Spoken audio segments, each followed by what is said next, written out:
the Allied armies were moving faster than their own supply lines could follow. Tanks sat silent not from damage, but from empty fuel tanks. Food, ammunition, and spare parts existed, just not where they were needed. Across headquarters, commanders realized the offensive might collapse without a single German counterattack. Then Canadian supply columns began arriving, and the advance refused to die. By August 1944, the long, grinding struggle in Normandy had finally cracked open.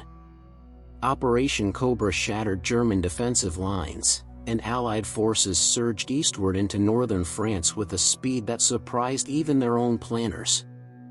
Villages fell in hours, roads clogged with retreating German units, and the front line stretched forward day after day. For the first time since D-Day, victory felt not theoretical, but imminent. Yet beneath the momentum lay a growing crisis.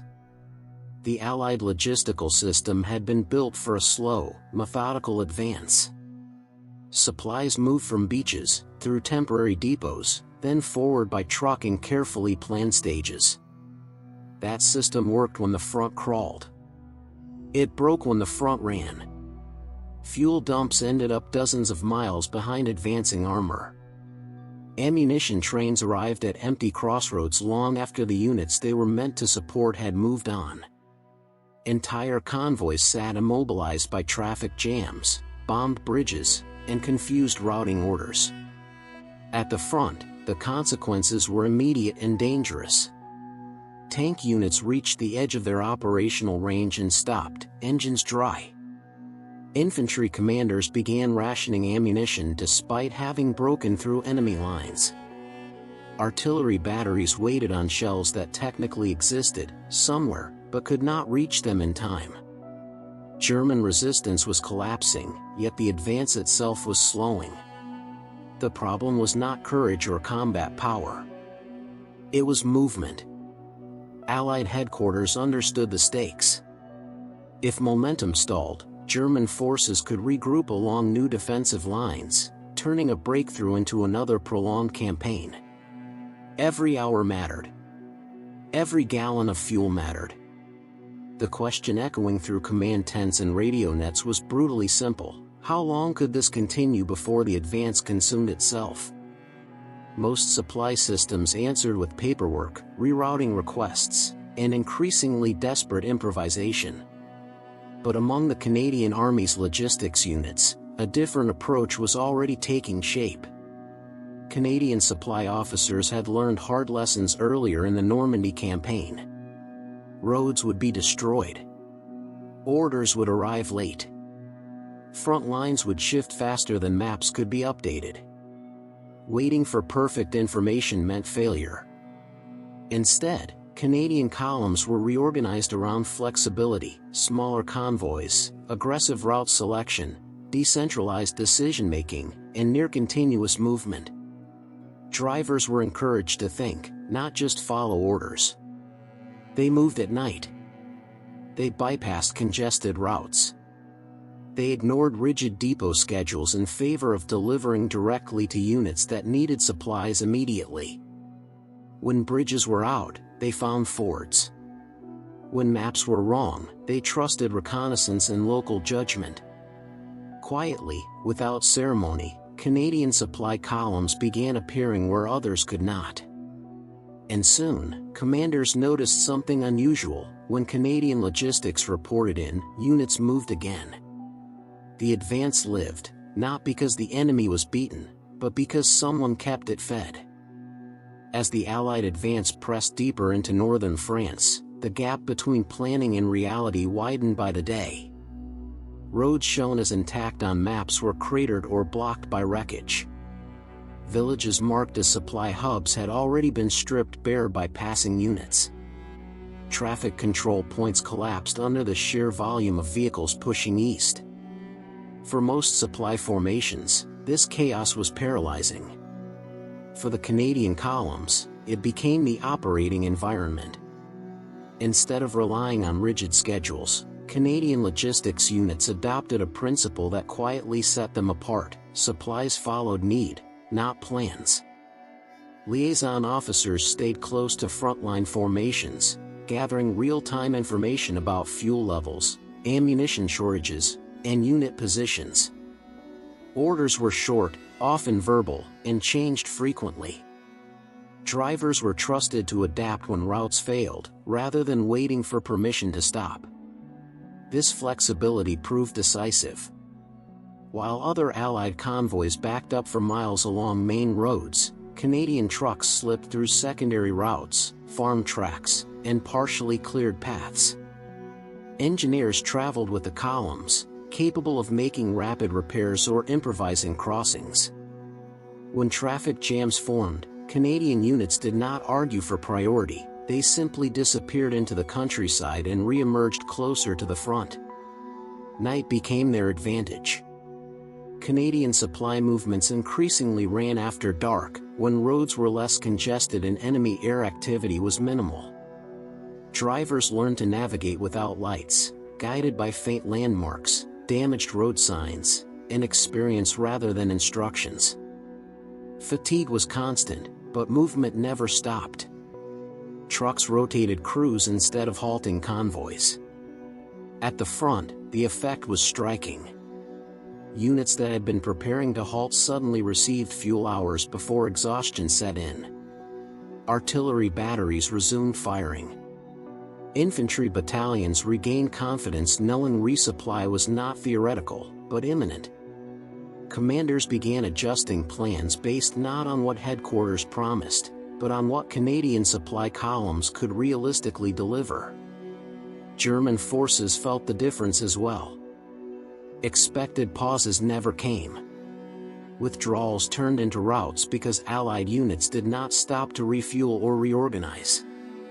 Every mile gained forced German formations to retreat again before they could establish defenses. Word spread quickly through Allied channels.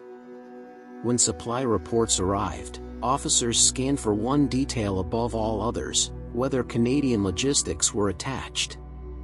Their presence became an informal signal that the advance would not stall. No battles were named after these movements. No medals were awarded for routes driven instead of ground taken.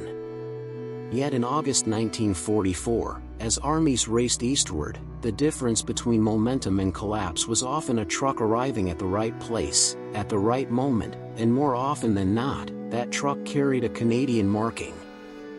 By mid-August 1944, it was clear that the Canadian supply effort was doing more than keeping units alive, it was actively shaping the campaign. Logistics, normally a background function, had become an operational weapon. The speed of the advance was no longer limited by enemy resistance, but by how quickly fuel, ammunition, and food could be pushed forward. In that contest, Canadian systems began to outperform expectations. Unlike larger Allied supply structures, which still depended on layered depots and centralized control, Canadian logistics operated closer to the front. Supply officers embedded themselves with combat units, often sharing the same risks. This proximity allowed rapid prioritization. If an armored regiment needed fuel within hours, other deliveries were delayed without debate. If artillery ammunition ran low during an unexpected engagement, trucks were diverted mid-route. This responsiveness denied German forces the pauses they desperately needed. German commanders assumed the Allies would halt after rapid advances to reorganize and resupply, as doctrine suggested. Instead, Canadian-supported units kept moving. Even brief stops were shortened. Vehicles refueled under camouflage nets or beside roads rather than returning to rear depots. Ammunition was hand-loaded directly from truck beds to gun crews, bypassing formal storage entirely.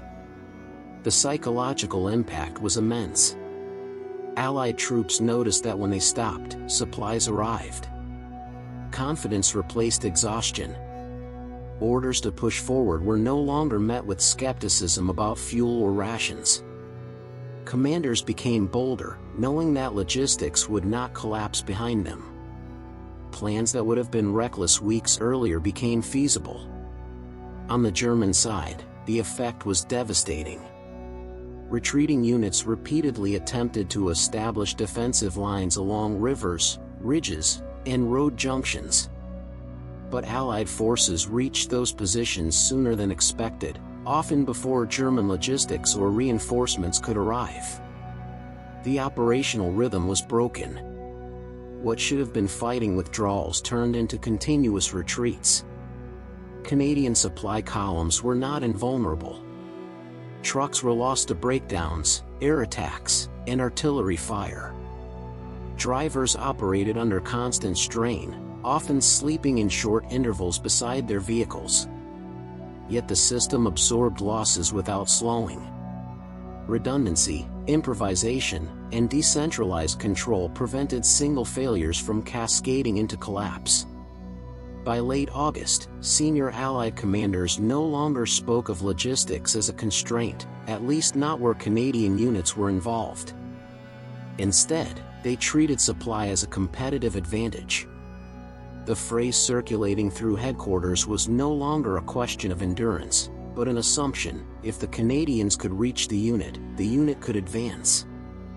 In a campaign defined by speed, logistics quietly determined who controlled time itself. By the end of August 1944, northern France no longer resembled a stable front.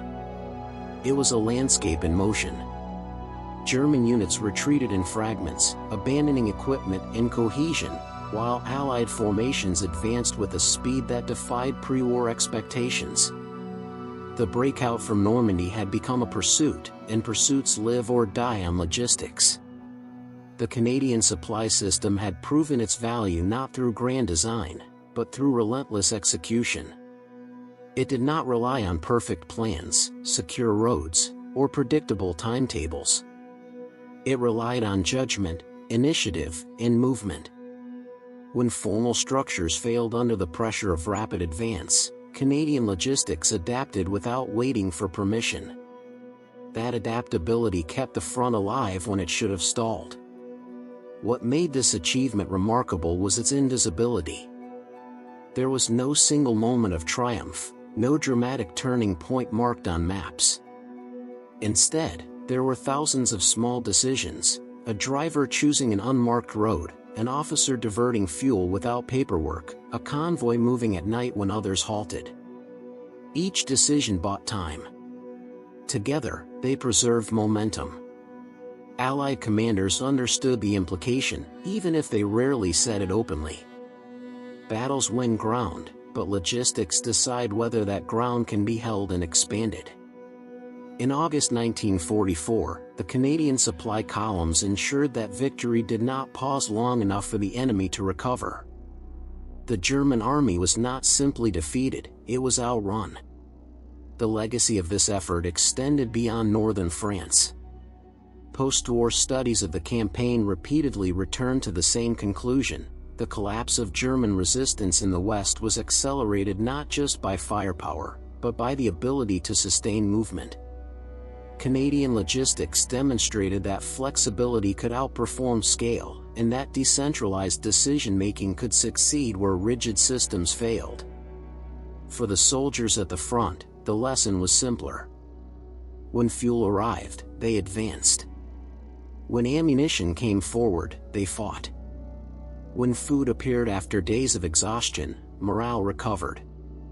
The presence of Canadian supply columns became a quiet reassurance that the offensive would continue tomorrow. History often remembers generals, divisions, and famous battles. It rarely remembers the trucks that made them possible. Yet in August 1944, as the Allied advance raced across northern France, it was those trucks, driven by Canadians, moving through chaos, that kept victory alive. Summary: this story is not about a single battle or heroic charge. It is about a system that refused to break under pressure. When everything else failed, maps, schedules, and assumptions, Canadian supply columns adapted and moved forward. They turned logistics into momentum, and momentum into victory. Thank you for watching. New historical stories are published regularly.